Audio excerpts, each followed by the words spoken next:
Hey guys and ghouls, welcome back to the Cozy Ghost. I'm your host October, and welcome back to Hiveswap Friendsim. We just have, load. We have one more ending to get to with Bronya, and we're gonna be a weenie. You definitely do not like the idea of wading into a monster fight, not even to save the progenitor of your new friend's species. In fact, you don't like that Bronya is so focused on protecting all these helpless toddlers and distressed animals instead of taking care of you. You stammer out you don't think you can take on any kind of monster right now. In fact, you just feel another set of pain in your ribs. You might be blacking out. Bronya's concerned face turns in your direction as you start to swoon. She catches you before you hit the ground and your heart flutters. You look up at her serious face and she looks like such a mom, but also such a friend, like some sort of combination of these two concepts. Yikes, you don't look good. I can't leave you alone when you're in such bad shape. Maybe I can carry you on my back while I try to stop the rampaging Lucis? Your heart flutters turn to pinpricks of alarm. That sounds dangerous, mainly for you. You try to think of what you can say to dissuade her. Something like, I think you should ignore the helpless babies and mother in danger behind you in favor of continuing to hold me in your strong arms. But before you can speak, you hear a commotion behind her, and she turns to look over her shoulder. Her face sags with relief. Yes, the other Jades are here. They should know what to do. We've taken care of crises like this before. Of course, usually I'm there to help. If you crane your neck, you can just glimpse a crowd of trolls corralling the rogue Lucis away from the mother grub, while other trolls calm the remaining Luci and swoop up any wigglers in harm's way. Looks like I needn't have worried. They're more than capable of stepping in while I'm otherwise occupied. I'm so proud. You take this opportunity to compliment her on what a good leader she must be to have trained the others so well. Super smooth. She beams at you and sets you down carefully on the cavern floor, kneeling at your side. This could have gone quite badly. I'm glad I didn't make the wrong choice when I stayed to help you instead of rushing off. Viva, it just goes to show sometimes the best thing you can do for the group is to take care of the weakest person in it. Viva? You kind of want to object to being called the weakest person, but you did just fake a fainting spell for attention, so maybe now isn't the best time. Instead, you thank her for sticking by your side. The two of you watch together as order is gradually restored to the chaos below. And even with your injuries, you feel close to content and quite hopeful about how this relationship is progressing. You notice that at your side, several wigglers are blindly squirming around, confused and crying. There are some young trolls here too, looking around all lost and bereft.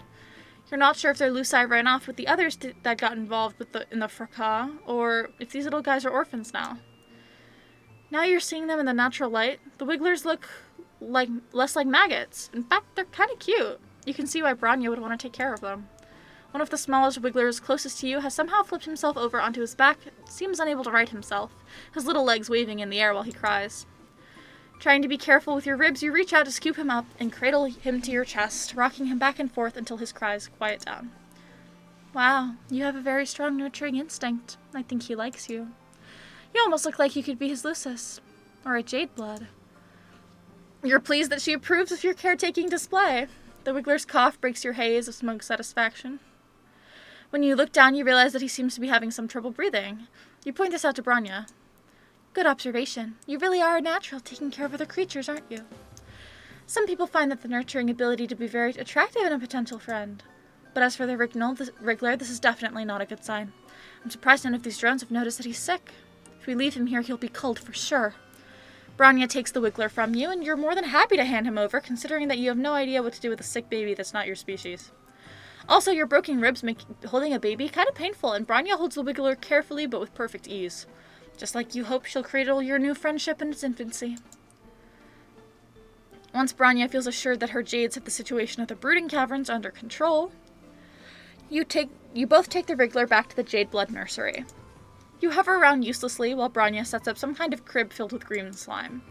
You're a little concerned when she takes the wriggler and submerges him under the slime because, he is already having trouble breathing. Surely drowning in slime won't help. The soaper should help strengthen his bellow sacs and soothe his sorrow shoot.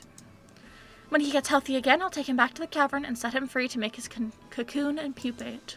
But he's so small. It's unlikely he'll survive the trials or be selected by a Lucis. You hate to see Bronya looking sad. You try to be sympathetic, mentioning your astute observation that this whole system set up with the wrigglers and the trials and the culling seems pretty brutal. What? Oh no, I would never suggest... This is just the way the world works, and it's fine. It's fine. The trials are how young trolls prove that they're strong enough to survive. It's only right for the weak to be culled. It's the purpose of Jade Bloods to ensure the continuation of our species, and consequently the hemospectrum. 1. We are not revolutionaries. 2. We are meant to do our jobs, keep our head down, and keep things running smoothly. 3. I would never presume to question the basic tenets of Alternian society. That would bring negative attention from the High Bloods, and I want to keep my Jades safe. You look around at the nursery and all these injured or underdeveloped wrigglers that Bronya was apparently supposed to let die. You think it might not be true that she doesn't question the way her world works. She is looking at you like she's scared you'll call her on it and expose her altruistic tendencies. You try to salvage this conversation grid. Did you say that calling wigglers sounded brutal? You meant neutral.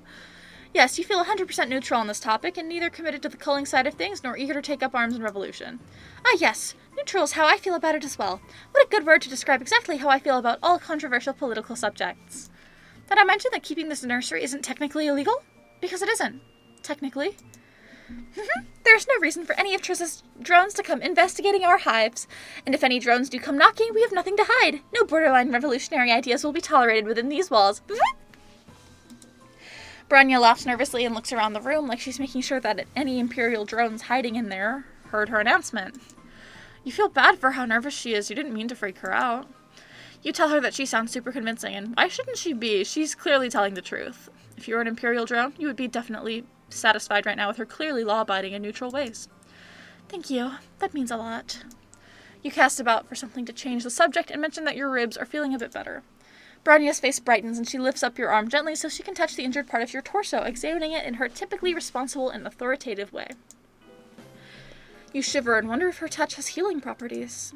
I'm glad to hear that. After all, I don't like it when my friends suffer. Your heart leaps. You look up, scarcely allowing yourself to hope. Could it be? Was she just making a general statement? If you're not in any more pain, hopefully that means your injuries will heal soon. I will take care of you until then, my friend. You are overcome. Your eyes are filled with tears. Bronya smiles at you and squeezes your hand. Victory!